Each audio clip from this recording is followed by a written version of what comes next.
Hi everybody, few Norwex information tips and tricks here. Just going to be talking a little bit about what do I use in my kitchen. So one of my favorite cloths in the kitchen is the dishcloth.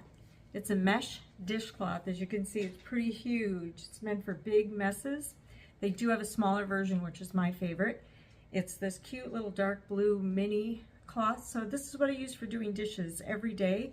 Cool thing about this, you can throw it in your dishwasher and clean it in there if you don't want to wash it with your other clothes. The thing I use for cleaning a lot of the greasy dishes that we have, or for cleaning my stovetop, is the degreaser. And it's a concentrated formula. So it comes in a smaller bottle like this. If you have one of the Forever bottles, you can dilute it. It's like 1 to 7. So I think, let me look at the thing here. It makes, this one bottle makes 5 full 16-ounce bottles. So this is like 5 16-ounce bottles of degreaser, and you don't need much. The smell of this is really light. It's a light, like lemon citrus. I just love it. It's so refreshing. It's gonna make me drool. And it's all natural products. These are healthy for your skin. They're not gonna hurt you, but they're gonna do the job for cleaning. So I highly recommend it.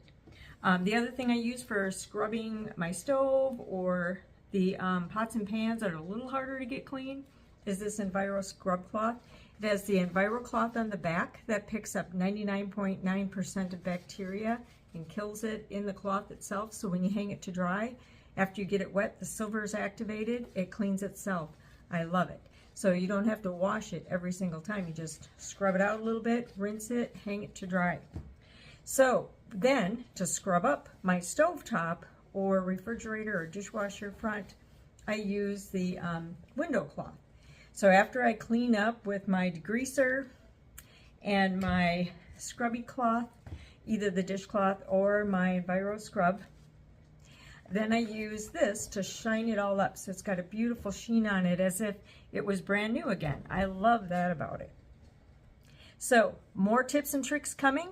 If you have any questions, see my link below in the description of this video, and let me know, what else do you want to know about?